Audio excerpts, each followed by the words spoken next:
அது உன்னதமான நாமத்தினாலே நாங்கள் வாழ்ந்து வரவேற்கிறோம். இந்த வழியில கர்த்தருடைய செய்திக்காக நாங்கள் கடந்து செல்ல இருக்கிறோம். நாங்கள் வாசிப்போம் 1 சாமுவேல் புத்தகம் 16ஆம் அதிகாரம் 13ஆம் வசனம். 1 சாமுவேல் புத்தகம். அப்பொழுது சாமுவேல் தைலக்கொம்பை எடுத்து அவனை அவன் சகோதரர் நடுவிலே அபிஷேகம் பண்ணினான். அந்நாள் முதற்கொண்டு கர்த்தருடைய ஆவியானவர் தாவீதின் மேல் வந்து இறங்கி இருந்தார். சாமுவேல் எழுந்து ராமாவுக்கு போய்விட்டான். இரக்கமுள்ள நல்ல தகப்பனே சுவாமி, இந்த நல்ல நாளுக்காக உங்களுக்கு நன்றி செலுத்துகிறோம். அன்றாகி தேவனுடைய சமூகத்திலே கர்த்தாவே ஒருவரை ஒப்புக் கொடுக்கிறோம். இந்நாளில் உங்களுடைய வார்த்தையை கேட்கக்கூடிய ஒவ்வொரு பிள்ளைகளுடைய வாழ்க்கையிலும் ஆண்டவரே, நீர் ஆண்டவரே அவர்கள் செவிகளை திறந்துவிட்டு சுவாமி ஐயா, அவர்களுடைய வார்த்தையை கேட்டு அந்த வார்த்தையின்படி நடப்பதற்கு தங்களை ஒப்புக் கொடுப்பதற்கு ஆண்டவரே நீர் உதவி செய்தபடியாக நாங்கள் ஜெபிக்கிறோம். ஐயா, நீர் அப்படி செய்கிற கிருபைக்காகவும் ரெண்டுக்கும் நாங்கள் சோதனைக்கிறோம். ஐயா, உங்களுடைய வலுவிலிருந்து கருத்தை ஒப்புக் கொடுக்கிறோம். அடியை மறைத்து உண்மை நீங்க வெளிப்படுத்தும் உங்களுடைய பரிசுத்தாவின் பிரசன்னம் அடியின் மீதும் இங்கே கூறி வந்திருக்கிற ஒவ்வொரு மீதும் ஆண்டவருக்கு தாவை தங்கும்படியாக நாங்கள் ஜெபிக்கிறோம். நீரை பொறுப்படிப்படி நடத்தும் இயேசு கிறிஸ்துவின் தூய நாமத்தில் ஜெபிக்கிறோம் எங்கள் ஜீவனோட நல்ல பிதாவே. ஆமென் ஆமென். நாங்கள் வாசிச்சோம் இதெல்லாம் வசந்த வாசிச்சோம். அப்பொழுது சாமுவேல் தைலக்கொம்பை எடுத்து அவனை அவன் சகோதரர் நடுவிலே அபிஷேகம் பண்ணினான். அது அந்நாள் முதற்கொண்டு கர்த்தருடைய ஆவியானவர் தாவீதின் மேல் வந்து இறங்கி இருந்தார். சாமுவேல் எழுந்து ராமாவுக்கு போய்விட்டான். இங்க நீங்க பாத்தீங்கன்னு சொன்னா, இப்ப இஸ்ரவேலுக்கு வந்து ஒரு ராஜா தேவைப்பட்டார். இஸ்ரவேல் ஜனங்களுக்கு ஒரு ராஜா வந்து தேவைப்பட்டாரு. அப்படி தேவைப்படும் பொழுது ஆண்டவர் என்ன பண்ணாருன்னு சொன்னா, ஒரு ராஜாவை என்ன பண்றாரு, அவனுக்கு வந்து அந்த இஸ்ரவேல் மக்களுக்கு அபிஷேகம் பண்ணுகிறார். அப்ப அந்த ராஜா, முதலாவது ராஜா யாருன்னு உங்களுக்கு தெரியுமா? சவுல் இல்லையா? இப்ப அந்த சவுல் வந்து ஆண்டவருடைய வார்த்தைக்கு கீழ்ப்படியாம போனது நிமித்தமாக அவர் வேறொருவரை என்ன பண்ற, அந்த இடத்துக்கு ராஜாவை தள்ளி இன்னொரு ராஜாவை ஏற்படுத்துவதற்காக ஆண்டவர் என்ன பண்றாருன்னு சொன்னா, இன்னொரு மனிதனை கத்திர சில தனக்காக தெரிந்து கொள்ளுகிறார் தானே. இது நாங்க பார்க்க போகிறதான ஒரு தலைப்பு, நீயே ஆசீர்வாதத்தின் பாத்திரம். நீயே ஆசீர்வாதத்தின் பாத்திரம். இப்ப நல்லா கவனிச்சீங்கன்னு சொல்லி பார்த்தீங்கன்னு சொன்னா, இங்க தாவீது என்ன செஞ்சிட்டு இருந்தாரு, அவருடைய வாழ்க்கை எப்படிப்பட்ட வாழ்க்கையா இருந்ததுன்னு சொல்லி நீங்க பார்க்கும் பொழுது தானே நாங்க வாசிப்போம் 7ஆம் வசனத்திலிருந்து வாசிப்போம். கர்த்தர் சாமுவேலை நோக்கி, நீ இவருடைய முகத்தையும் இவனுடைய சரீர வளர்ச்சியையும் பார்க்க வேண்டாம். நான் இவனை புறக்கணித்தேன். மனுஷன் பார்க்கிறபடி நான் பாரேன். மனுஷன் முகத்தை பார்ப்பான், கர்த்தரோ இருதயத்தை பார்க்கிறார் என்றார். அப்பொழுது ஈசாய் அபினதாபை அழைத்து அவனை சாமுவேலுக்கு முன்பாக கடந்து போக பண்ணினான். அவன், இவனையும் கர்த்தர் தெரிந்து கொள்ளவில்லை என்றான். ஈசாய் சம்மாவையும் கடந்து போக பண்ணினான். அவன், இவனையும் கர்த்தர் தெரிந்து கொள்ளவில்லை என்றான். இப்படி ஈசாய் தன் குமாரரில் 7 பேரை சாமுவேலுக்கு முன்பாக கடந்து போக பண்ணினான். பின்பு சாமுவேல் ஈசாயை பார்த்து, கர்த்தர் இவர்களில் ஒருவனையும் தெரிந்து கொள்ளவில்லை என்று சொல்லி, உன் பிள்ளைகள் இவ்வளவுதானா என்று ஈசாயை கேட்டான். அதற்கு அவர், இன்னும் எல்லாருக்கும் இளையவன் ஒருவன் இருக்கிறான், அவன் ஆடுகளை மேய்த்துக் கொண்டிருக்கிறான் என்றான். அப்பொழுது சாமுவேல் ஈசாயை நோக்கி, ஆள் அனுப்பி அவனை அழைப்பி, அவன் இங்கே வருமட்டும் நான் தந்தியிருக்க மாட்டேன் என்றான். நீங்க நல்லா கவனிங்க. ஒரு ராஜாவை தெரிந்து கொள்வதற்கு சாரி, ஒரு குடும்பத்தில் இருக்கக்கூடிய நிறைய ஆண் பிள்ளைகள் இருந்தாங்க. மொத்தம் எத்தனை பேர் இந்த வீட்டில் இருந்தாங்க? ஆம்பளை எத்தனை பேர் இருந்தாங்க? 8 பேர் இருந்துக்கிறாங்க. அப்ப தாவீது தான் எத்தனாவது மனுஷன்? 8வது மனிதன். சாரி, அப்ப 8வது மனிதன் சொல்லும் பொழுது 7 பேர் முன்னாடி இருக்கிறாங்க இல்லையா? அப்ப 7 பேர் பெரிய பெரிய ஆட்கள். அவங்களாம் பார்த்தீங்கன்னு சொன்னா பெரிய பெரிய ஹைட், அவங்களோட வாழ்க்கை முறையெல்லாம் வித்தியாசமான முறையில அவங்க எல்லாரும் இருக்கிறாங்க. அப்படி இருக்கிற பொழுது அவங்க எல்லாரையும் பார்த்து ஒவ்வொருத்தரையா பார்த்து என்ன செய்யறாங்க, சாமுவேல் பற்றி திருதசிப்பை பார்த்துட்டு அவங்களோட ஹைட்டை பார்த்து, அவங்களுடைய உயரத்தை பார்த்து, அவங்களுடைய பெருப்பத்தை பார்த்து, அவங்களுடைய அழகை பார்த்து எல்லாம் முடிவெடுக்கிறதுக்கு ட்ரை பண்றாங்க. இப்படி இவனை ராஜாவாக்குவோம்னு சொல்லி முடிவெடுக்கும் போதுதான் ஆண்டு சொல்றாங்க, இல்ல நீ ஒரு மனுஷனுடைய முகத்தை பார்க்கிற, நான் பார்க்கும் பொழுது அப்படி பார்க்கறது இல்லை. சாரி, ஆண்டு சொல்லும் சொல்ல, நான் ஒரு மனிதனை என்னுடைய வாழ்க்கைக்காக தேர்ந்தெடுக்கும் பொழுது நான் அப்படி பார்க்கறது இல்லை. நீ அழகை பார்க்கிற, அவனுடைய உயரத்தை பார்க்கிற, அவனுடைய படிப்பறிவு, அவனுடைய திறமைகள், இது எல்லாவற்றையும் பார்த்து தான் நீ என்ன செய்ய, உனக்கு என்ன செய்ய ஒருத்தர் நீ தெரிந்து கொள்ள விரும்புகிறேன். ஆனால் நான் அப்படி பார்க்கறது இல்லை. நான் பார்க்கும்போது எப்படி பார்க்கணும்னு சொன்னா, அவனுடைய உள்ளான இருந்ததுன்னா என்ன செய்வேன், நான் பார்க்கிறேன் என்று சொல்றாரு இல்லையா? சொன்னதுக்கு பிறகு சாமுவேல் கேட்கிறாரு, இன்னும் யாராவது இருக்கிறாங்க ஒரு மகன் மாதிரி சொன்னா, ஒருத்தர் என்ன பண்ணிட்டு இருக்கிறான், 7 பேர் வீட்டில் இருக்கிறான், ஒருத்தன் எங்க இருக்கிறான்? ஆடுகளை மேய்ச்சிட்டு இருக்கிறான் இல்லையா? அப்ப அந்த குடும்பத்தினுடைய எல்லாருடைய ஆடுகளையும் கூட்டிட்டு போயிட்டு அந்த மலையா ஏறி ஆடுகளை மேய்ச்சிட்டு இருக்கக்கூடியதான ஒரு மனிதனை ஆண்டவர் வந்து சாரி தெரிந்து கொள்வதற்காக இங்கே ஒரு பெரிய ஒரு என்ன சொல்றது வந்து என்ன சொல்லுவாங்க இந்த பெசன் ஷோ மாதிரி நடக்குது இப்போ இங்கே கூத்து. இப்போ அந்த நாட்களில் பார்த்தீங்கன்னா இப்போ இந்த நாட்கள் இப்போ பாருங்க நிறைய பெசன் ஷோஸ்லாம் காட்டுவாங்க டிவியில். அந்த மாதிரி இது ஒரு பெசன்ஸ் ஒவ்வொருத்தராக இப்போ என்ன அவங்க நல்லா அழகாக விட்டுத்தி சாமிகளுக்கு முன்னுக்கு என்ன பண்ணுறான் இப்போ தானே அது சும்மா அவனுடைய அந்த இதுகளை நடந்து போயிட்டு இருக்காங்க. இப்படிலாம் கடந்து போகிற ஒவ்வொருத்தரையும் பார்த்து ஒருத்தரையுமே என்ன செய்ய முடியல, இவருக்கு தேர்ந்தெடுக்கிறதுக்கு முடியலை தானே. ஆகவே ஆண்டவர் ஒரு மனுஷனுக்கு அவன் பார்த்தீங்கன்னா காட்டில் ஆடுகளை மேய்ச்சிக்கிட்டு தெரியக்கூடிய ஒரு மனுஷன். அப்போ அவன் எப்படி இருந்திருப்பான் பார்த்தீங்கன்னு சொன்னான். உண்மையிலேயே அந்த வருஷம் வரும்போது எப்படி இருந்திருப்பான்? குளிச்சிருக்க மாட்டான். அவனுடைய வாழ்க்கை பற்றி அவன் என்ன மாதிரி எவ்வளோ மோசகரமான நிலைமையில அவன் இருந்திருப்பான்னு சொல்லி பார்த்தீங்கன்னா அப்படி ஒரு மனுஷன் தான் என்ன சார் அந்த இடத்துக்கு வரலாம் தானே. அப்போ வந்த உடனே ஆள் அனுப்பி அவனை அழைப்பித்தான். அவன் சிவந்த மேனியும் அழகிய கண்களும் நல்ல ரூபமுள்ளவனுமாய் இருந்தான். அப்பொழுது கர்த்தர், இவன் தான், நீ எழுந்து இவனை அபிஷேகம் பண்ணி என்றார். அப்ப இதுக்கு முன்னாடி வந்தவங்க கருத்த மேனி உள்ளவங்களா இல்லையா? அசிங்கமானவங்க பார்த்தீங்கன்னா அப்படிலாம் இல்லை, நல்லா விலைக்கு கொள்வது சாரி. அப்ப அவனை குறித்து சொல்றார். அதாவது தெரிந்து கொள்ளப்படுகிற மனுஷனை போய் சொல்ல வந்து அவன் சிவந்த மேனியும் அழகிய கண்களும் நல்ல ரூபம் உள்ளவனுமா இருந்தான். நல்ல ரூபம் உள்ளவனாக இருந்தான். அப்ப கர்த்தர் வாசிங்க, உங்களை ஆளும் ராஜாவின் காரியம் என்னவென்றால், தன் ரதத்திற்கு முன் ஓடும்படி அவன் உங்கள் குமாரரை எடுத்து தன் ரத சாரதிகளாகவும் தன் குதிரை வீரராகவும் வைத்துக் கொள்வான். 1000 பேருக்கும் 50 பேருக்கும் தலைவராகவும் தன் நிலத்தை ஒழுகிறவர்களாகவும் தன் விளைச்சலை அறுக்கிறவர்களாகவும் தன் யுத்த ஆயுதங்களையும் தன் ரதங்களின் பனிமூட்டுகளையும் பண்ணுகிறவர்களாகவும் அவர்களை வைத்துக் கொள்வான். உங்கள் குமாரதிகளை பரிமள தைலம் செய்கிறவர்களாகவும் சமையல் பண்ணுகிறவர்களாகவும் அப்பம் சுடுகிறவர்களாகவும் வைத்துக் கொள்வான். உங்கள் வயல்களிலும் உங்கள் திராட்சை தோட்டங்களிலும் உங்கள் ஒளிவ தோப்புகளிலும் நல்லவைகளை எடுத்துக்கொண்டு தன் ஊழியக்காரருக்கு கொடுப்பான். உங்கள் தானியத்திலும் உங்கள் திராட்சை பலனிலும் தசம பாகம் வாங்கி தன் பிரதானிகளுக்கும் தன் சேவகர்களுக்கும் கொடுப்பான். உங்கள் வேலைக்காரரையும் உங்கள் வேலைக்காரிகளையும் உங்கள் திறமையான வாலிபரையும் உங்கள் கழுதைகளையும் எடுத்து தன்னுடைய வேலைக்கு வைத்துக் கொள்வான். உங்கள் ஆடுகளிலே 10 எடுத்துக் கொள்வான். நீங்கள் அவனுக்கு வேலையாட்கள் ஆவீர்கள்.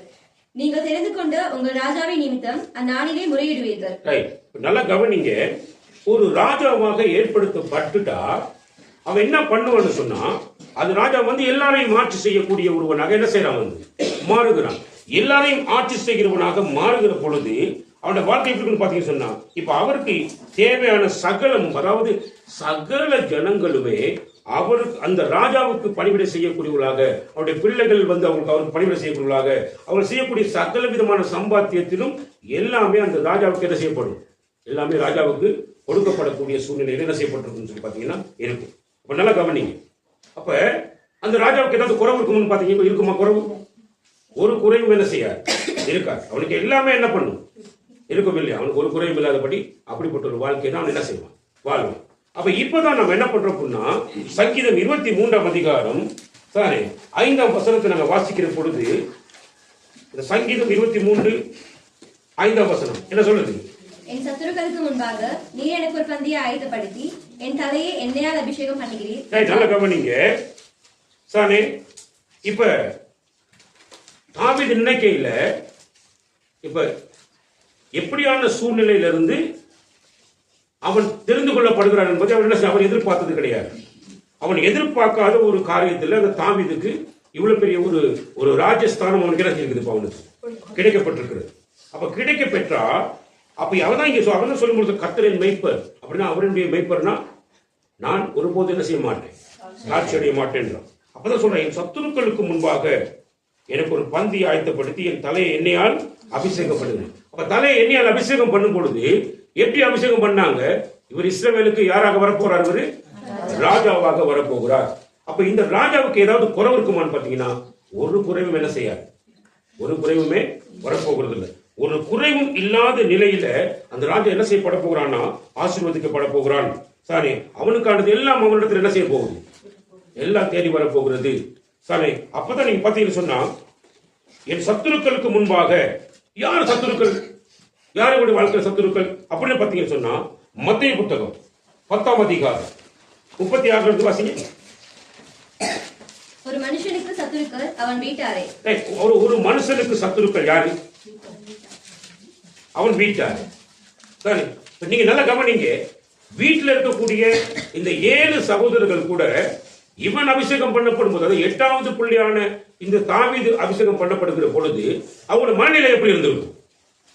நாமெல்லாம் அப்படி இருக்கிறோம், நல்லா படிச்சுக்கிட்டு நல்ல நல்ல திறமையா நல்ல பெரிய பெரிய திறமைசாலிகளா இருக்கிறோம். யாரை போய் தெரிஞ்சு கொண்டாங்க வந்து ராஜாவாக கடைசி பயிர் 8வது பயிரை தெரிஞ்சுக்கிறாங்க. தெரியும் எவ்வளவு பெரிய ஒரு பிரச்சனை இருக்கு, யோசிச்சு பாருங்க. சரி, உங்களுக்கு தெரியும் யாக்கோபு வாழ்க்கையில எத்தனை ஆண்கள் இருந்தாங்க இல்லையா? 12 பேர் இருந்தாங்க இல்லையா? அந்த 12 பேர்த்துல யோசிப்புக்கு நடந்த விஷயம் தெரியும் தானே உங்களுக்கு இல்லையா? ஏன்னா அந்த இடத்துல வந்துட்டாங்க. ஏன் அவனை கொண்டு போயிட்டு அவங்க குடியெல்லாம் போட்டாங்க. அவங்க என்னத்துக்காக? பொறாமையினால கொண்டு போனாங்க. அப்ப அந்த யோசிப்புக்கு யார் சத்துருவா இருந்தது? சகோதரர்கள் சத்துருவா இருந்தாங்க. அப்ப இந்த தாவீதை பொறுத்த மட்டும் நீங்க பாத்தீங்கன்னா, அப்ப அவனுடைய வீட்டிலையும் அவன் சொல்ல சத்துருக்களுக்கு முன்பாக நீங்க என்ன பண்ணிக்கிறீங்க? எனக்கு ஒரு பந்தியை ஆயத்தப்படுத்துறீங்க. என் தலையை நீங்க என்ன பண்ணிக்கிறீங்க? என்னை அபிஷேகம் பண்ணிக்கிறீங்க. இன்னைக்கு பாத்தீங்கன்னா உன் வீட்டார் தான் உனக்கு சத்துருக்களாக இருக்கிறாங்க. அப்படின்னா உன்னுடைய குடும்பம், உனக்குள்ள இருக்கிற உறவுகள் தானே எப்பயுமே உனக்கு என்ன பண்ணுவாங்க அவங்க? ஏன்னா ஒருத்தருக்கு ஒரு வீட்டுக்குள்ளே பாருங்க, ஒருத்தருக்கு ஒரு வீட்டை 2 பொம்பளை பிள்ளைகள் இருக்கும். அதுல ஒரு பிள்ளைக்கு ஏதாவது ஒன்று கொடுத்தா இன்னொரு பிள்ளைக்கு என்ன செஞ்சோம்? அது குழப்பம் உண்டாகும். அப்ப 7 பேர் 8 பேர் இருக்கிற வீட்டில் என்ன நடந்து நினைக்கிறீங்க? சரி, கொஞ்சம் யோசிச்சு பாருங்க. சரி, வாசிங்க. தகப்பனையாவது தாயையாவது என்னிலும் அதிகமாய் நேசிக்கிறவன் எனக்கு பாத்திரன் அல்ல. தகப்பனையாவது தாயையாவது என்னிலும் அதிகமாய் நேசிக்கிறவன் எனக்கு பாத்திரன் அல்ல. மகனையாவது மகளையாவது என்னிலும் அதிகமாய் நேசிக்கிறவன் எனக்கு பாத்திரன் அல்ல. ஆண்டவர் தனக்குரிய பாத்திரமாக தெரிந்து கொள்ளுகிறது. யாரை அப்படி தெரிந்து கொள்ளுகிறார்? எப்படிப்பட்ட ஒரு மனுஷனை தேவன் தமக்காக தெரிந்து கொள்ளுகிறார் அப்படின்னு பார்க்கும் பொழுது 32வது வசனம் என்ன சொல்லுது? தன் சிலுவையை எடுத்துக்கொண்டு என்னை பின்பற்றாதவன் எனக்கு பாத்திரன் அல்ல. தன் சிலுவையை எடுத்துக்கொண்டு தம்மை பின்பற்றுகிறவன் தான் ஆண்டவருக்கு பாத்திரமானவன். நல்ல கவனி, தன் சிலுவையை எடுத்துக்கொண்டு. அப்ப தன் சிலுவையை எடுத்துக்கொண்டு அப்படின்னா என்ன அர்த்தம்? தன் சிலுவையில் என்ன அர்த்தம்? இதுக்கு முன்னாடி யாருக்காவது தெரியுமா? தன் சிலுவையில் என்ன?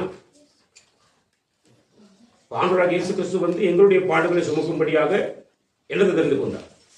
சிலுவையை தெரிந்து கொண்டார். தானே? அப்படின்னா இங்கே சிலுவை என்னத்தை பத்தி பேசப்படுது? தன் சிலுவை எடுத்துக்கொண்டு அப்படின்னா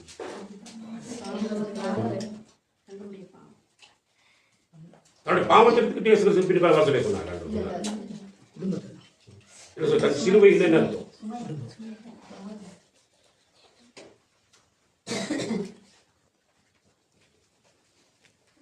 இப்ப ஒரு மனிதன் தன்னை வந்து தேவனுக்காக என்ன பண்ணணும்?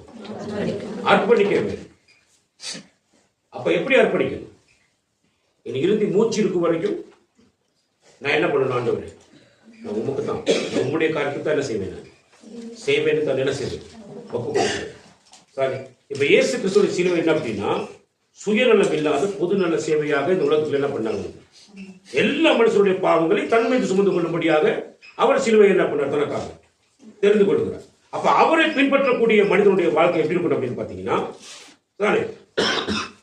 அவனும் அப்படித்தான் இருக்கணும். அப்படின்னு என்ன இருக்கும்? இந்த உலகத்தில் இருக்கக்கூடியதான எந்த லௌகிகமான இச்சைகளுக்கும் தன்னுடைய வாழ்க்கையை ஒப்புக் கொடுக்காதபடி, சரி, அது அவர் முன்னாடி சொல்றாரு இல்லையா? தன்னுடைய தகப்பனையாவது தாயாவது என்னிலும் அதிகமா என்ன செய்யக்கூடாது. அப்படி என்ன இருக்கும் அப்படின்னு பாத்தீங்கன்னா, யாரையும் அதிகமாக நேசிக்க கூடாது. யாரை அப்ப நேசிக்கணும்? அதிகமா யாரை நேசிக்கணும்? ஆமா, இயேசு கிறிஸ்துவை தான் நம்ம என்ன செய்யணும்? ஒரு மனிதன் அவனுடைய வாழ்க்கையில பிடிச்சு கொள்ள வேண்டும். இயேசு கிறிஸ்துவ தான் பிடிச்சி. இதுக்குன்னு எல்லாத்தையும் நீங்க மகள் எல்லாம் அன்பு செய்ய வேணாம் சொன்னார் அவரு. இல்ல, அப்படி சொல்ல இல்லை. அவள் அந்த வார்த்தை பேச சொல்ற வந்து தகப்பனையாவது தாயாவது என்னிலும் அதிகமாய் அப்படின்னா சொல்ற வந்து ஆண்டவரிலும் ஆண்டவருக்கு மேற்பட்ட ஒரு அன்பை ஒரு மனுஷனுக்கு என்ன செய்ய முடியாது?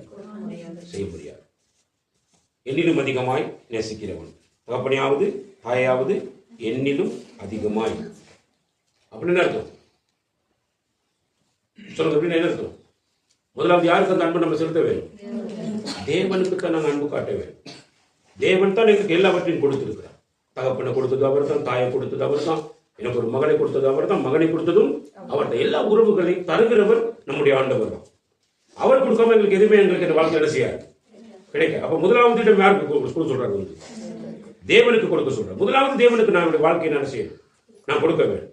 சரி, இரண்டாவது பகுதி தான் என்னுடைய குடும்பம். முதலாவது தேவன், இரண்டாவது குடும்பம், மூன்றாவது தான் என்ன பண்ணணும், ஊழியத்துக்கு நாங்கள் என்ன செய்யணும், ஊழியத்துக்குள்ள போவோம். அப்ப இங்க நீங்க கவனிக்கும் பொழுது எந்த மாதிரி ஒரு மனுஷனை கர்த்தர் தன்னுடைய பாத்திரமாக தெரிந்து கொள்கிறார் சொல்லி பார்த்தீங்கன்னா, அவன் முதலாவது இடம் எந்த சூழ்நிலையிலும் எந்த காரியங்களிலும் முதலாவது இடத்தை தன்னுடைய வாழ்க்கையில கர்த்தருக்காக என்ன செய்ய வேண்டும், அவன் ஒப்புக் கொடுக்க வேண்டும். சானே, அப்ப எப்படி கொடுக்கணும் அப்படி சொன்னா, அவனும் நல்ல கவனி, அவனும் இயேசுவை போல சானே, இயேசு எப்படி தன்னுடைய வாழ்க்கையில இந்த உலகத்தின் மீது அன்பு கூறாம சதானே அவர் தன்னுடைய வாழ்க்கையில பரவ ராஜ்யத்தின் மீது அவருடைய ஒரு தீர்மானத்தை வச்சிருந்தாரோ, அதே போல அவரை பின்பற்றக்கூடிய வாழ்க்கையும் அந்த விதமாகவே இருக்கணும் என்று தேவன் என்ன பண்றாரு, விரும்புகிறார். நல்ல கவனிங்க சானே. அப்ப இங்க சங்கீதக்காரன் நீங்க சொல்லும் பொழுது சொல்ற வந்து, என் சத்துருக்களுக்கு முன்பாக எனக்கு ஒரு பந்தியை நீங்க என்ன பண்ணி வச்சுக்கிறீங்க, ஆயத்தப்படுத்திருக்கிறீங்க.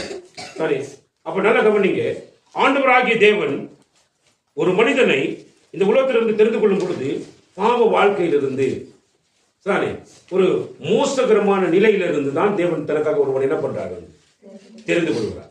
அப்படி தெரிந்து கொள்ளப்படுகிறவர்கள் எப்படியான தகமை உள்ளவர்களாக தெரிந்து கொள்ளப்படுகிறார்கள் பார்த்து சொன்னா, நான் 1 பேதுரு புத்தகம் 2ஆம் அதிகாரத்துக்கு நாங்கள் திருப்பமா இருந்தா அங்க நாங்க பார்க்கலாம் எந்த விதமான மனுஷர்களை தேவன் தமக்காக என்ன செய்கிறார் வந்து தெரிந்து கொள்கிறார் சொல்லி நாங்க பார்க்கலாம். வாசிங்க 1 பேதுரு புத்தகம் 2ஆம் அதிகாரத்துல 9ஆம் வசனத்தை வாசிங்க.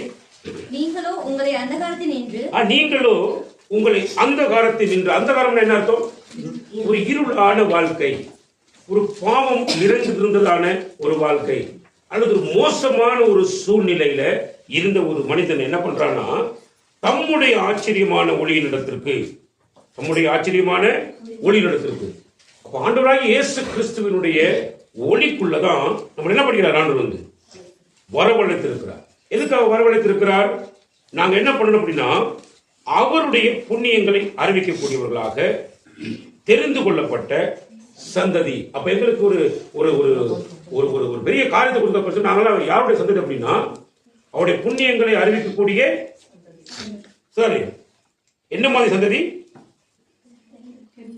அறிவிக்கக்கூடிய தெரிந்து கொள்ளப்பட்ட சந்ததியும் ராஜரீக ஆசாரிய கூட்டமாயும், எப்படி சொன்னாங்களாம், ராஜரீக ஆசாரிய கூட்டமாயும் பரிசுத்த ஜாதியாயும் அவருக்கு சொந்த ஜனமாயும் இருக்கிறீர்கள். அப்ப நல்ல கவனிங்க, அப்ப ராஜரீகம் நிறைந்ததான ஒரு ஆசாரிய கூட்டமாக தேவன் தமக்காக என்ன பண்றாங்க, எல்லாரையுமே அவர் தெரிந்து கொள்கிறார். அப்ப தெரிந்து கொள்ளும் பொழுது எங்க இருந்து தெரிந்து கொள்கிறார்னா, ஒரு மோசகரமான வாழ்க்கையிலிருந்து, இருளான ஒரு சூழ்நிலையிலிருந்து தான் தேவன் என்ன பண்றார், தமக்காக தெரிந்து கொள்கிறார். நல்ல கவனிங்க, அப்படி தெரிந்து கொள்ளப்படுகிறவர்களுக்கு கொடுக்கப்படுகிற ராஜரீக ஆசாரிய கூட்டம் சொல்லி பாத்தீங்கன்னு சொன்னா, நல்ல கவனிங்க, ஒரு ராஜாவுக்கு எப்படி இந்த தேவைகள் எல்லாம் அவரிடத்துக்கு வருகிறதோ, அவரிடத்துக்கு எல்லா தேவைகள் எப்படி அவரிடத்துக்கு வருகிறதோ, அது போல ராஜரீகமான வாழ்க்கைக்கு அழைக்கப்பட்ட எங்களுடைய வாழ்க்கையிலையும் ஆண்டவர் எல்லா விதமான ஆசீர்வாதங்களையும் எங்களுக்காக வச்சிருக்கிறார், சுத்தி சுத்தி வச்சிருக்கிறார். அப்ப சுத்தி சுத்தி வைக்கப்பட்டிருக்கிற சகல ஆசீர்வாதங்களும் சரி அவருடைய மேசையில தான் இருக்குது, அவருடைய மேசையில தான் இருக்குது. நமக்கு உண்டான சகல ஆசீர்வாதமும் இருக்குது. அது மேசைக்கு பேர் தான் பந்தி. சரி, அந்த மேசைக்கு பேர் தான் என்னது, பந்தி. அந்த பந்தியில தான் தேவன் எங்களை கொண்டு தினசரி வந்து வைக்கிறார். அப்ப எங்களுக்கு அங்க எந்த குறைவும் இல்லாத ஒரு அருமையான ஆசீர்வாதமான வாழ்க்கை தேவன் என்ன பண்ணி வைக்கிறார், அங்க கொடுத்திருக்கிறார். அப்ப ஏன் எங்களுக்கு அதை புரிஞ்சு கொள்ள முடியல அப்படின்னு சொல்லி பாத்தீங்கன்னா, நாங்க யாராக அழைக்கப்பட்டிருக்கிறோம் என்பதை முதலாவது எங்களுடைய அழைப்பை குறித்து நாங்க முதல் சிந்திக்கணும். யார் எங்களை அழைச்சது, யார் எங்களை அழைச்சது, ஆண்டவர் எங்களை அழைச்சிருக்கிறார். அப்படி அழைச்சிருந்தா நிச்சயமா அவர் என்ன பண்ணுவார், எங்களுடைய வாழ்க்கையில ஒரு மிகப்பெரிய ஆசீர்வாதங்கள் என்ன செய்வார், தருவார். எப்படி தெரிந்து கொண்டிருக்கிறார் சரி, ஒரு வதன் மோசகரமான சூழ்நிலை எங்களை வாழ்க்கை இருக்கு இல்லையா, முன்னைய காலத்துல நம்ம சிந்திச்சு பார்ப்போம்னா எவ்வளவு மோசகரமான வாழ்க்கையை வாழ்ந்திருப்போம், எவ்வளவு பாவமான வாழ்க்கையை வாழ்ந்திருப்போம், எவ்வளவு பாவம் எங்களை வாழ்க்கையில சூழ்ந்திருந்திருக்கும். யாருமே எங்களை சொந்தத்தில் கூட எங்களை யாருமே என்ன செய்ய மாட்டாங்க, எங்களை கணக்கெடுக்க மாட்டாங்க. அப்படிப்பட்ட ஒரு சூழ்நிலை வாழ்ந்திருக்கும். ஆனா உலக ரட்சகர் வானத்தையும் பூமியை படைத்த தெய்வம் தமக்காக என்ன பண்றாரு, அவர் தெரிந்து கொள்கிறார். எப்படின்னா ராஜரீகமான ஆசிரிய கூட்டமாக தேவன் என்ன பண்றாரு வந்து எங்களை தெரிந்து கொள்கிறார். சதானி மத்திய புத்தகம் 26ஆம் அதிகாரத்துக்கு திருப்பி போடுவோம். மத்திய புத்தகம் 26ஆம் அதிகாரம் 20ஆம் வசனத்தை வாசிங்க. சாயங்காலமான போது பன்னிருவரோடும் கூட அவர் தங்கியிருந்தார். ரைட். மத்திய புத்தகம் 26ஆம் அதிகாரத்துல 20ஆம் வசனத்தை என்ன சொல்றாரு வந்து? சாயங்காலமான போது பன்னிருவரோடும் கூட அவர் தங்கியிருந்தார். ரைட். இப்ப 12 கூட அவர் பந்தி இருந்தாருன்னு நாங்க பார்க்கிறோம். அப்ப கர்த்தர் தானே யாரோடு கூட பந்திருக்கிறார் அப்படின்னா அவரால் தெரிந்து கொள்ளப்பட்ட சீடர்கள் 12 பேர் இருக்கிறாங்க. அந்த 12 பேரோடு கூட அவரும் சமமாக உட்கார்ந்து என்ன பண்றார்? பந்தி இருக்கிறார். நல்ல கவனி. நீங்க யோசிச்சு பாருங்க, இந்த வானத்தையும் பூமியையும் படைத்த கடவுள், சில வல்லமுள்ள தெய்வம், அவரால் தெரிந்து கொள்ளப்படுகிறதான என்னோடும் உங்களோடும் சமமான ஒரு நிலையில உட்கார்ந்து சாப்பிடுற அளவுக்கு அவர் எங்களை நேசிக்கிறார் அப்படின்னா நீங்க நல்லா யோசிச்சு பாருங்க. இது சாதாரண விஷயம் நினைக்கிறீங்களா நீங்க? உதாரணம் எடுத்துக்கிட்டீங்கன்னு சொன்னா, பெரிய பெரிய பணக்காரவங்க எல்லாம் சேர்ந்து ஒரு இடத்துல பந்தி இருப்பாங்கன்னா அங்க ஏழை ஒருத்தர் கூப்பிட்டு அங்க உட்கார வச்சு சாப்பிட கொடுப்பானா? கொடுக்க மாட்டான். ஏன்னா அவன் அந்த அந்தஸ்துக்கு மட்டும்தான் என்ன செய்வான்? இடம் கொடுப்பான். சார், நம்முடைய உலக ரட்சகர் ஆண்டவராக இயேசு கிறிஸ்து தெரிந்து கொண்ட பாத்திரங்களை பார்த்தீங்கன்னா ஒருத்தன் பார்த்தா மீன் பிடிச்சிட்டு இருந்தான், இன்னொருத்தன் பார்த்தா வரி வசூலிக்கிறவனா இருந்தான். சார், இந்த சீடர்களுடைய ஒவ்வொரு நிலைமையை நீங்க பார்த்தீங்கன்னா அவங்க அவ்வளவு பயங்கரமான ஒரு சூழல்கள் இருந்தவங்க. அவ்வளவு பேர்த்தை கர்த்தர் தமக்காக என்ன பண்றார்? தெரிந்து கொள்கிறார். தெரிந்து கொண்டுட்டு சாயங்காலமான போது என்ன பண்றாராம்? சாரே அந்த 12 கூட அவர் என்ன பண்றார்? பந்தி இருக்கிறார். சாரே, நீங்க வெளிப்படுத்துற விசேஷம் 3ஆம் அதிகாரத்துல 20ஆம் வசனத்திற்கு வாசிங்க. இதோ வாசற்படியிலே நின்று தட்டுகிறேன். இதோ வாசற்படியில நின்று தட்டுகிறேன். ஒருவன் என் சத்தத்தை கேட்டு ஒருவன் என் சத்தத்தை கேட்டு தட்டுறது நான் தான் அப்படின்றத சாரி ஒரு மனுஷன் கவனிக்க வேண்டும். நீங்க உங்களோட வாழ்க்கையில நிறைய பேர் தட்டிட்டு இருக்கிறாங்க, நிறைய பேர் தட்டிட்டு இருக்கிறாங்க. ஆனா தட்டுற நிறைய பேருக்கு நிறைய பேர் தொடர்ந்துட்டு இருக்கிறோம். சாரி, ஆனா நடக்கிற விஷயம் என்ன அப்படின்னா, நம்மளோட சேர்ந்து வந்து யாரும் போஜனம் பண்றதுக்கு வர்றது நம்ம கிட்ட இருந்து பொறுக்கிட்டு போறதுக்கு அவர் கூட்ட என்ன செய்யும்? நம்மளை தட்டி தடுக்க இருப்பாங்க. நம்மளும் தொடர்ந்துட்டு நல்ல கவனி. இன்னைக்கு உலகம் மதத்தான் நோக்கி போயிட்டு இருக்கு. அப்படி என்ன இருக்கு அப்படின்னா, நம்ம தட்டும் போது யார் தட்டுறது அப்படின்றத நம்ம ரொம்ப கவனிக்கணும். முதல்ல நம்மளை யார் தட்டுறது, நம்மளை யார் அழைக்கிறது, நம்மளை யார் கூப்பிடுறது, நம்மளை யார் தெரிந்து கொள்ளுகிறது நம்ம முதல்ல செய்யணும். நாங்கள் தெரிஞ்சு கொள்ள வேண்டும். சரி, அதை நம்ம அறிய வேண்டும். அப்ப என்ன சொல்றது? ஒருவன் சத்தத்தை கேட்ட என் சத்தத்தை கேட்டால் என் ஆடுகள் என் சத்தத்துக்கு என்ன செய்யுது? செவி கொடுக்கிறதுன்னு சொல்ற. இயேசு கிறிஸ்துவுடைய சத்தம் தெளிவாக தெரியும். அந்த சத்தத்தை நான் கேட்கிற பொழுது என்ன பண்ணணும் அப்படின்னா, அவருடைய சத்தத்தை கேட்டு நம்ம திறந்துட்டோம்னா அடுத்து என்ன செய்வார்? அவரு அவனிடத்தில் நான் பிரவேசித்து அவனோட போஜனம் பண்ணுவேன். இன்னைக்கு நிறைய பேர் வாழ்க்கை என்ன அப்படின்னா, நாம தான் பிரவேசிக்கிறோம். கண்ட கண்ட இடங்களுக்கெல்லாம் போய் பிரவேசிக்கிறோம். நாங்க தான் பிரவேசிக்கிறோம். எங்களிடத்துக்கு ஒரு தேவன் என்ன பண்ண மாட்டேங்கிறார்? பிரவேசிக்க மாட்டேங்கிறார். நம்முடைய ஆண்டவராகிய இயேசு கிறிஸ்து எப்பொழுதும் நம்மிடத்துக்கு பிரவேசிக்கிற தெய்வம். அதான் சொன்னார், எங்கே என்னுடைய நாமத்தினால 2 பேரோ 3 பேரோ கூடுறீங்களோ அங்க உங்கள் நடுவுல பிரசன்னமாகுவேன். உங்கள் நடுவுல வந்து நான் என்ன பண்ணுவேன்? என்ன வசனம்? அவனோட போஜனம் பண்ணுவேன், அவனும் என்னோட போஜனம் பண்ணுவான். அவனிடத்தில் நான் பிரவேசித்து எங்க 2 பேர் 3 பேர் அவருடைய நாமத்தினால கூடுறோமோ அவரிடத்துக்கு என்ன பண்ணுவார்? அவர் பிரவேசிக்கிறவர், அவர் பிரசன்னமாகுவார், எங்க நடுவுல வந்து வாசம் பண்ணுவார். நல்ல கவனிங்க. அப்ப தட்டுகிறவர் வந்து நல்ல கவனிங்க. நம்முடைய ஆண்டவர் எப்படிப்பட்டவர் அப்படின்னா, நம்மை தேடி வந்து நம்மளை தட்டி நம்மளை திறக்க வச்சு அதுக்கு பிறகு நம்ம கூட வந்து அவர் என்ன பண்றாருன்னா, நம்ம கூட இருந்து அமர்ந்து பந்தி இருக்கிற தெய்வமாக தன்னை அவர் இனம் காட்டுகிற தெய்வமாக இருக்கிறார். நல்ல கவனிங்க. முதல் ஆண்டவர்னா அப்படி எப்படிப்பட்டவர்கள் நம்ம புரிஞ்சுக்கிறோம்.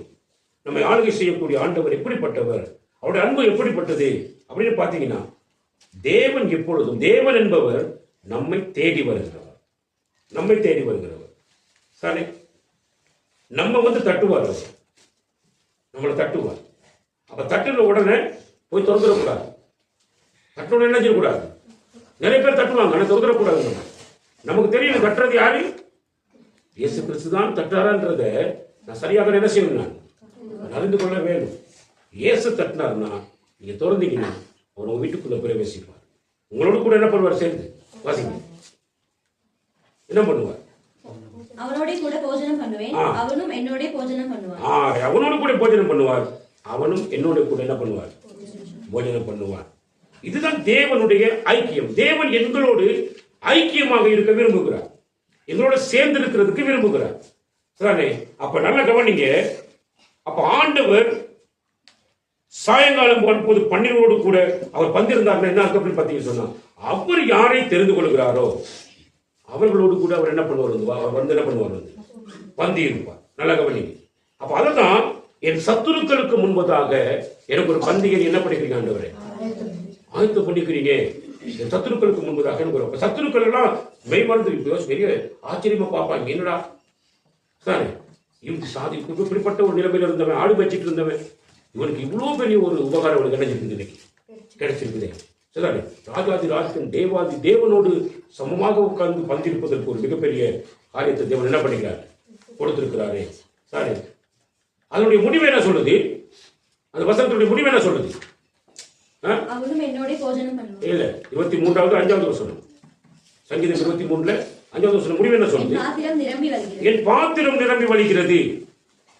அப்ப தேவனால் தெரிந்து கொள்ளப்பட்ட ஒரு பாத்திரமும் என்ன செய்யப்பட்டிருக்கு பார்த்தீங்கன்னா, அது நிரம்பி வழிகிற பாத்திரமாக இருக்க வேண்டும். நிரம்புனாதான் வலியும், நிரம்பாட்டி என்ன செய்யாது? வலியும். அப்ப ஏன் நிறைய பேர் வாழ்க்கையில நிரம்ப இல்லை? என்ன காரியத்தினால நிரம்ப இல்லை? என்ன காரியத்தினால நிரம்ப இல்லை? ஏன் உங்க ஒருத்தர் வாழ்க்கையில ஏன் நிரம்பாம இருக்கிறீங்க? இந்த ஆவியினால் நிரம்புறாங்கன்னு சொல்றது நான் சொல்ல வரேன். ஏன் உங்களுடைய வாழ்க்கையில நிரம்ப முடியாம இருக்கிறீங்கன்னா என்ன அர்த்தம்? என்ன அர்த்தம்? வெத்து கிளாஸ் வச்சீங்கன்னா அதுல நம்ம நிரப்பிடலாம். இது தண்ணியோட வச்சீங்கன்னா நம்ம முதலாவது நம்ம தெரிஞ்சுக்கிறோம், நம்ம சத்துருக்களுக்கு மத்தியிலிருந்து கர்த்தர் என்ன பண்ணிருக்காரு? எனக்கு ஒரு பந்தியை ஆயத்தப்படுத்திருக்கிறார். என் தலையை கர்த்தர் எப்படி அபிஷேகம் பண்ணிக்கிறாரு? ராஜாவாக அபிஷேகம் பண்ணிருக்கிறார். அப்ப ராஜாவாக ராணியாக கர்த்தரை அபிஷேகம் பண்ணிக்கிறாருன்னா என்னுடைய அழைப்பை நாம் இதை பார்க்கணும். நான் சரி, அப்ப நான் எப்படிப்பட்ட பாத்திரங்களாக அழைக்கப்பட்டிருக்கிறேன்? அப்படி அழைக்கப்பட்ட வாழ்க்கையில என்னுடைய பாத்திரம் நிரம்பி வழியுமா இருந்தா அவருக்கு பாத்திரமானாக நான் இருக்கணும். போது அப்படின்னு என்ன அர்த்தம் அப்படின்னா, நான் என் தேவன் மேல வைக்கக்கூடிய அன்பு எவ்வளவு பெரிய அன்பு இருக்கும். என்னுடைய அன்பு நான் ஆண்டவர் மேல எப்படி அன்பு வச்சிருக்கோம்? என்னை தேடி என்னை தட்டி எனக்காக திறந்துட்டு என்னோட வந்து போஜனம் பண்ண நினைக்கிறவர் வந்து எவ்வளவு அவ்வளவு அன்பு வச்சிருக்கிறவர் கொஞ்சம் எப்படி வச்சிருக்கோம்னா, நான் அவர் மேல எவ்வளவு அன்பு வச்சிருக்கணும். நான் ஏன்னு சொன்னா, ஒரு தகப்பனோ ஒரு தாயோ சாரி என்ன பண்ணுவாங்க அப்படின்னா, ஒரு பிள்ளையை வளர்ப்பதற்காக பிரயாசப்படுவாங்க, கஷ்டப்படுவாங்க. நிறைய தொழில்களை செஞ்சு அவனுடைய பிள்ளைகளை வளர்த்து நல்லா படிக்க வச்சு நல்ல நிலைமை கொண்டு வந்து படிக்க வைக்கலாம் செய்வாங்க. ஆனா அந்த தகப்பனாலையும் அந்த தாயாலையும் நல்ல கவனிங்க சாரி, ஒருபோதும் தன்னுடைய பிள்ளையினுடைய பாவத்துக்கான மன்னிப்பை கொடுக்க முடியாது. அதே மாதிரி ஒரு மகனையோ ஒரு மகளையோ அந்த பெற்றோர்கள் நேசிப்பாங்க. அந்த மகனும் மகளும் என்ன பண்ணுவாங்க அப்படின்னா, ஒருவேளை அந்த பெற்றோருக்கு என்ன செய்வாங்கன்னா, சந்தோஷத்தை கொடுக்கக்கூடிய அளவுக்கு அவங்க போயிட்டு உழைச்சோ இல்லை சம்பாதிச்சோ அவங்க கொண்டாந்து தங்களுடைய பெற்றோர்களை கவனிக்கக்கூடிய நிலைமையில வருவாங்க. இதெல்லாம் அவங்க செய்வாங்க.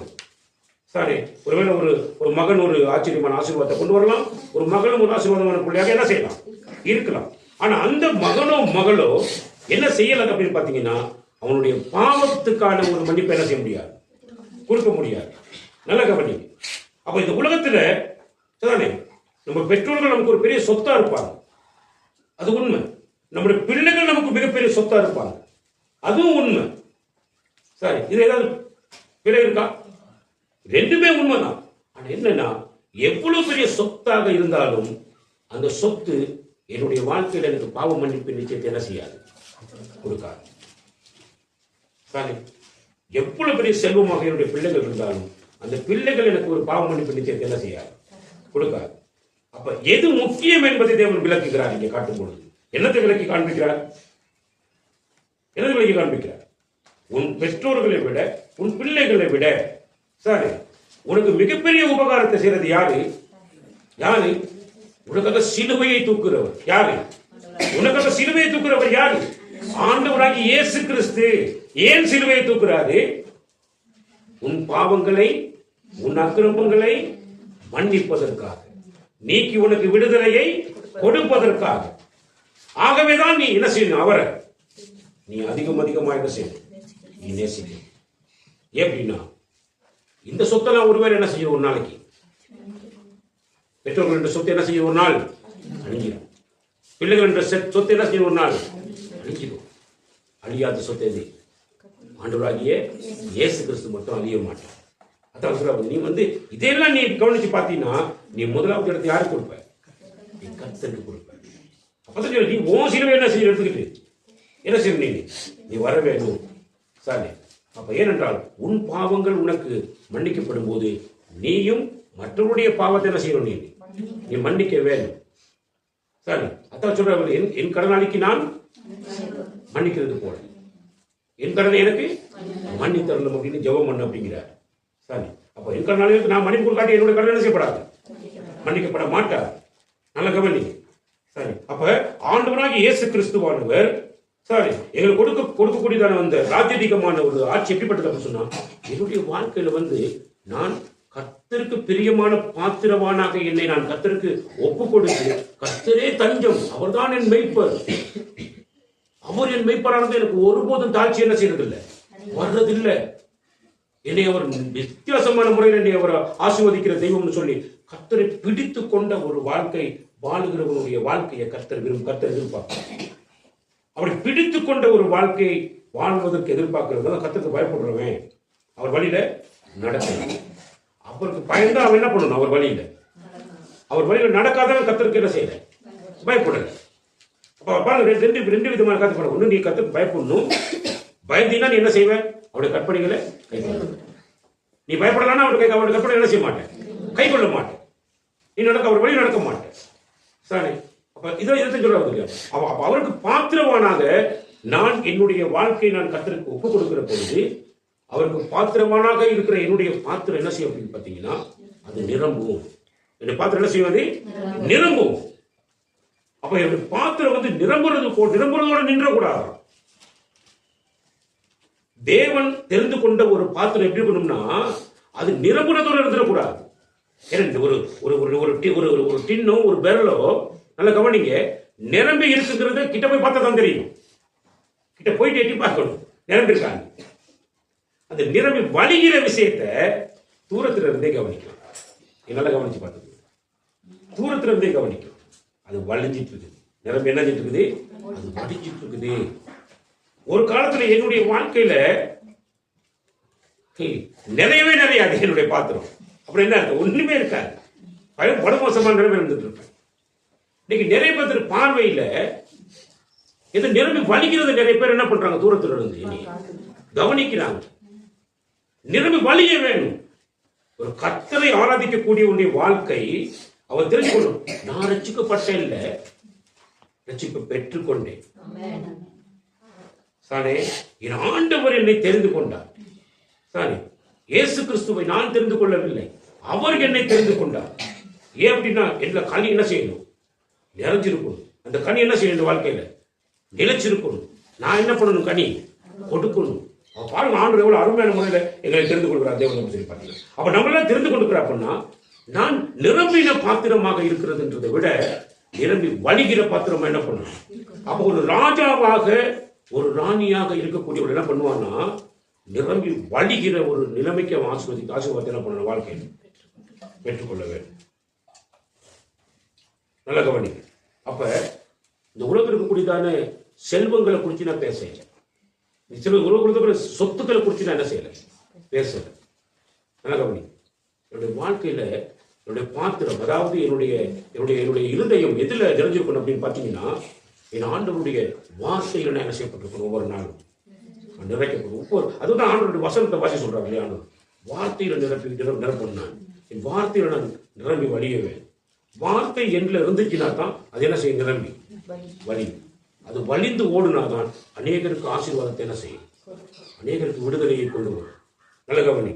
நமக்கு ரெண்டு பகுதி. ஒன்று, இந்த இம்மைக்குரிய ஆசீர்வாதத்தையும் தேவன் இந்த உலகத்தில் வச்சிருக்கிறார். மறுமைக்குரிய ஆசீர்வாதத்தை தேவன் என்ன பண்ணி வச்சிருக்காங்க, வச்சிருக்கிறார்.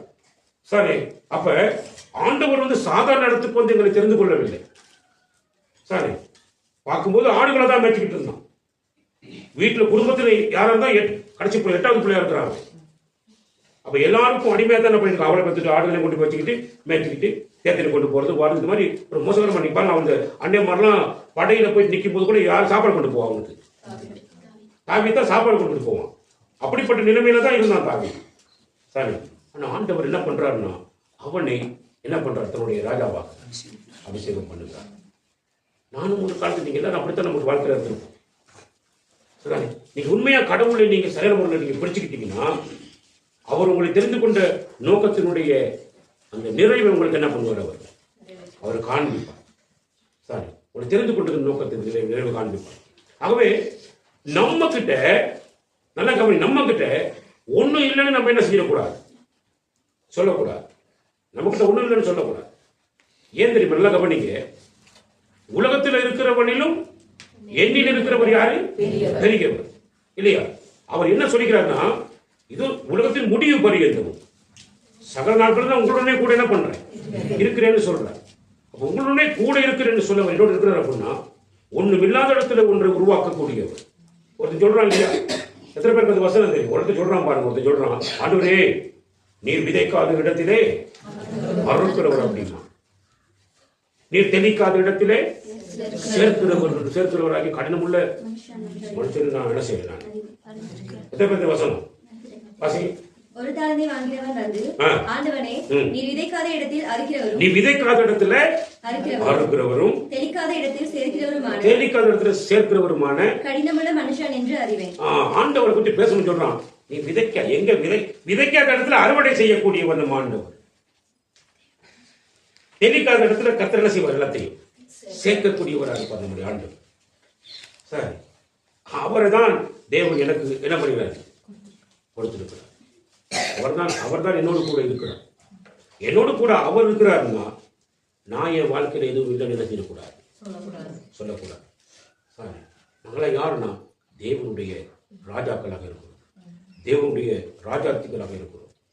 நாங்கள்லாம் ராஜரீகம் உள்ள வாழ்க்கையை வாழக்கூடியவர்கள். ராஜரீகம் உள்ள வாழ்க்கையை வாழக்கூடியவர்கள் சொன்னா நீங்க நல்லா கவனிங்க. யாரையும் பார்த்தோன்னே நம்ம பெரிய இந்த தெனாவட்டெல்லாம் காட்ட போகக்கூடாது. சாரி, அதாவது என்ன அர்த்தம் பண்ண, நாங்களாம் ராஜரீகமான அப்படின்னா என்ன ஆண்டவர் என்னை ராஜரீகம் பண்ணுகிறார். அவரிடத்துல எனக்கு ஒரு குறைவும் இல்லை. சரி, எனக்கு அது இல்லை இது இல்லைன்னு சொல்லிட்டு இருக்கிறதுல என்னுடைய வாழ்க்கை இருக்கணும். நம்ம கிட்ட யாராவது வந்து நாங்களே வச்சு பாருங்க, நம்ம மற்றவங்க போயிட்டு என்ன பண்ணிட்டு இருக்கோம்னா, மற்ற யாராவது கடவுளை அறியாத ஜனங்களிடத்துல போயிட்டு உட்காந்துக்கிட்டு நம்ம வீட்டுல அது இல்லை இது இல்லை வேலை இல்லை வெட்டி இல்லைன்னு ஏகப்பட்ட விஷயத்தை பற்றி யார்கிட்ட பேசிட்டு இருக்கிறோம், யார்கிட்ட பேசிட்டு இருக்கிறோம். கர்த்தரை அறியாத ஜனங்களிடத்துல போயிட்டு நம்ம வீட்டு பிரச்சனை எல்லாம் சொல்லிக்கிட்டு உட்கார்ந்துருக்கோம். இப்ப கர்த்தர் நம்ம இடத்துல எதிர்பார்க்கிறோம்னா அவருடைய புண்ணியங்களை அறிவிக்கும் கூட்டமா நம்ம இருக்கணும். அப்ப அவருடைய புண்ணியங்களை அறிவிக்கக்கூடிய கூட்டமா நம்ம இருக்கணும்னா நம்ம யாரோடையாவது சேர்ந்தா எதை பத்தி பேசுறோம், என்னத்தை பத்தி பேசுறோம், எதை பத்தி பேசுறோம்? நமக்கு இருக்கிற இல்லாமையை பத்தி பேசிட்டு உட்கார்ந்து இருக்கிறோம். நம்ம கிட்ட அது இல்லை இது இல்லை வேலை இல்லைங்க வெற்றி இல்லைங்க வருமானம் இல்லைங்க அது இல்லை இது ஏகப்பட்ட பிரச்சனையை நம்ம போய் இன்னொருத்தர் நினைச்சிட்டு இருக்கோம், பேசிட்டு இருக்கிறோம். நமக்கு தெரியல. தேவனால் தெரிந்து கொள்ளப்பட்டதான பாத்திரவனாகிய நான் அந்த பாத்திரம் எப்படிப்பட்ட பாத்திரம் என்பதை இன்னும் நம்ம உணராம இருக்கிறோம். பாருங்க எப்படி நாங்க இன்னும் உணரல.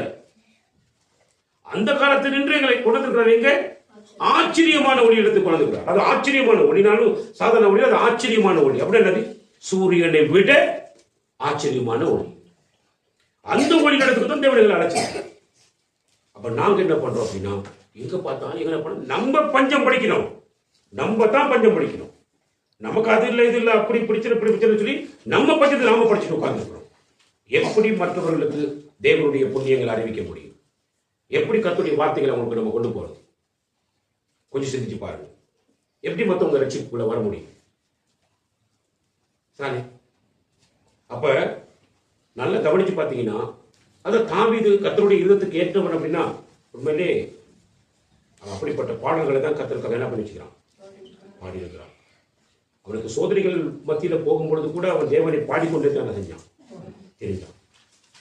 சரி, நல்லா கவனிங்க. நீங்கள் நானும் சாதாரணமான ஒரு நிலைமைக்கு தெரிஞ்சு கொள்ளப்பட்டவங்க கிடையவே கிடையாது. நாங்கள்லாம் ஆண்டவருடைய ராஜ்யத்துக்கு செல்லுங்கள். அவர் எனக்கு ராஜானா நான் அவருக்கு அவர் என்ன என்ன பண்ணிக்க அவருடைய பிள்ளையாக அபிஷேகம் வச்சுக்கிறார். அப்புறம் நான் யார் ராஜானா? ராஜா விட்டு பிள்ளை யாரு? அடுத்து யாரு ராஜா? அவர் தான் ராஜா. சரி, நீங்கள் நானும் இல்லை என்று பஞ்சம் படிக்கிறதுக்காக தேவன் எங்களை என்ன பண்ணல, தெரிந்து கொள்ளவில்லை. ஆண்டவர் எங்களை விசேஷித்த அழைப்புக்குள்ள கொண்டு வந்திருக்கிறார். அப்ப என்னுடைய பாத்திரம் என்ன செய்யணும்னா நிரம்புனதோடு நிற்கக்கூடாது. அது நிரம்பி என்ன பண்ணணும்? அது வலியணும், நிரம்பி வலியணும். சரியா? அதுக்காக நீங்க என்ன பண்ணணும்? நீங்க பிரயாசப்பட வேண்டும். அப்படின்னா நிரப்புறவர் என்ன நிரப்புனாதான் நிரம்பி வலியும், நிரப்புறவர் என்ன நிரப்புனாதான் நிரம்பி வலியும். அப்படின்னா நான் என்னுடைய தொடர்பு, என்னுடைய எல்லா விதமான காரியமும் யாருல இருக்கணும் அப்படின்னா நான் கர்த்தர்ல இருக்கணும். கர்த்தாவை நீர் என்னை நிரப்பும், என்னை நிரம்பி வலிய பண்ணும்.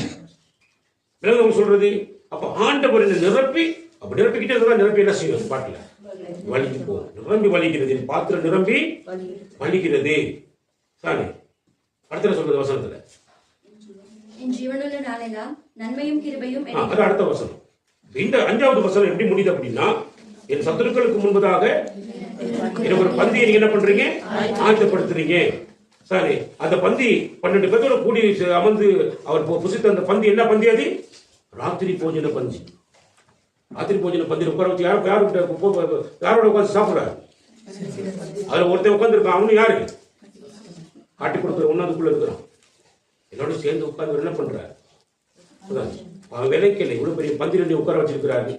இந்த பந்தியை விட வேற ஒரு பந்தியை என்ன செய்யக்கூடாது? நான் இந்த பந்தியை விட ஒரு பந்தியை என்ன செய்யக்கூடாது? நான் சொல்லக்கூடாது. ஏன்னா இங்க எனக்கு அவருடைய சரீரத்தையே எனக்கு என்ன பண்றாரு? சாப்பிட கொடுக்குறாரு. அவருடைய ரத்தத்தையே எனக்கு என்ன பண்றாரு? கொடுக்குறாரு. இந்த அளவுக்கு என் மீது அன்பு வைத்திருக்கக்கூடியதான என்னுடைய ஆண்டவரோடு என்ன செய்யக்கூடாது? நான் போய்விடக் கூடாதுன்ற ஒரு காரியத்தை கடவுள் படிப்பிச்சார். ஆனாலும் அவன் உள்ளத்துல என்ன இருக்கு? இன்றைக்கு இங்கேயும் குடிக்கிற நம்முடைய வாழ்க்கையில் என்ன வாழ்க்கை இருக்குன்னா, வசனத்தை கேட்டுக்கிட்டு இருப்போம். இது கர்த்தருடைய சரீரம் தான் கேட்போம், இது கர்த்தருடைய ரத்தம் தான் கேட்டுட்டு இருப்போம்.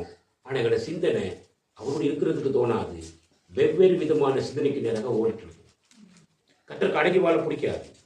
நாம என்ன சிந்திக்கிறோமோ அந்த சிந்தனைக்குள்ள எங்க வாழ்க்கையை கொண்டு போயிட்டு இருக்கோம். நாங்க என்ன முடிவெடுக்கிறோமோ அந்த முடிவுக்குள்ள நம்ம உட்கார்ந்துருக்கோம். சரி, அப்ப நல்லா யோசிச்சு பாருங்க. கர்த்தரை வைத்துக்கொண்டு கர்த்தரோடு கூட நம்முடைய வாழ்க்கை இருந்தால் மட்டும்தான், கர்த்தருடைய வழியில நம்ம நடந்தால் மட்டும்தான் நம்ம சாப்பாடை நாம சாப்பிடலாம், நம்ம கையின் பிரயாசத்தை நாம சாப்பிடலாம். இல்லாட்டி வேற ஒரு தெரிஞ்சுட்டு போயிடுவாங்க, சாப்பிட்டு போயிடுவோம். சார் நல்லா கவனிங்க. அப்போ ஆண்டவர் அந்த நிறைவான பந்தியை காண்பிச்சார். ஆனா யூதாசுக்கு இருந்த மனநிலை எப்படின்னா, அதுல எல்லாம் அவருக்கு இருந்ததுல அந்த 30 வெள்ளிக்காசு. சிந்திரபுரம் எங்க இருந்துச்சு? 30 வெள்ளிக்காசு மேலதான் இருந்துச்சு அவர். அதனாலதான் அவன் இந்த ரத்தத்தையும் இந்த சரத்தையும் விட எதை அதிகமா நேசிச்சான்? வெள்ளிக்காசை நேசிச்சான். அவன் வாழ்க்கை நாசமா செஞ்சிருச்சு. இங்க குடிக்கிற நாமளும் கர்த்தருடைய வசனம் அடிக்கடி எங்களுக்கு போதிக்கப்படும்.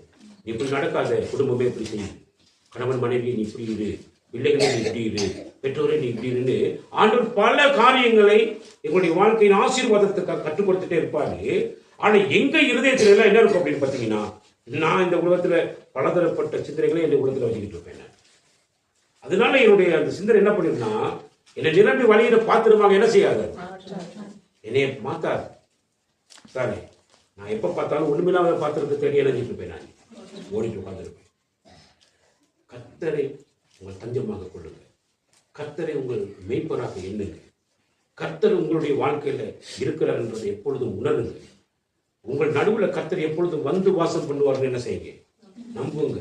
அவர் தான் உங்க மத்தியில் வந்து பிரசன்னமாகுவார்னு என்ன செய்யுங்க, எதிர்பாருங்க. சாரி, அவர் உங்களோட போஜனம் பண்ண அவர் ரெடியா இருக்கிறார். அவர் ரெடியா இருக்கிறார். நீங்களும் அவரோட போஜனம் பண்ண வேணும்னு அவர் எதிர்பார்க்கிறார். ஆனா அந்த எதிர்பார்ப்பை முறியடிச்சவங்களை நம்ம என்ன செய்யக்கூடாது, வாழக்கூடாது.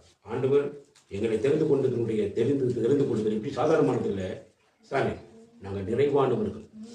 ராஜாக்கள் வந்து யாருன்னா, அவங்க மக்களிடத்திலிருந்து எல்லாவற்றையும் பெற்றுக்கொள்வாங்க. ஆனா மக்களை எல்லாமே ஆட்சி செய்யக்கூடியவர்களும் அவர் தான். ராஜா தான் எல்லாத்தையும் ஆட்சி செய்வார். சாரி, என்ன குறைவோ அவ்வளோத்தையும் அவர் தான் பண்ணுவார். அப்படின்னா யோசிச்சு பாருங்க. ஆண்டவர் எங்களுக்கு எந்த குறைவும் என்ன செய்யலை, வைக்கிறது. எல்லாத்தையும் ஆசீர்வாதமா எங்க வாழ்க்கையில் வச்சிருக்கிறேன். நான் என்னுடைய தெரிந்து கொள்கிறேன் என்ன செய்யறேன், நான் ஒரு நாள் நினைச்சு பார்க்கறது இல்லை. நான் சரியா என் தேவன் என்னை தெரிந்து கொண்டது நான் என்னுடைய வாழ்க்கையை ஒப்புக் கொடுத்துட்டேன்னு சொன்னா கர்த்தருடைய வாழ்க்கையில் என்னை நிறைவான ஆசீர்வாதத்தின் பாதை என்ன செய்வார்? நீயே ஆசீர்வாதத்தின் பாத்திரம். நீயே ஆசீர்வாதத்தின் பாத்திரம். ஏன் இன்னும் நிரம்பல? நீங்க தான் கர்த்தரிடத்துல உங்களை என்ன செய்யணும்? ஆராய்ச்சி பண்ணி பார்க்கணும். ஆராய்ச்சி பண்ணி பாருங்க.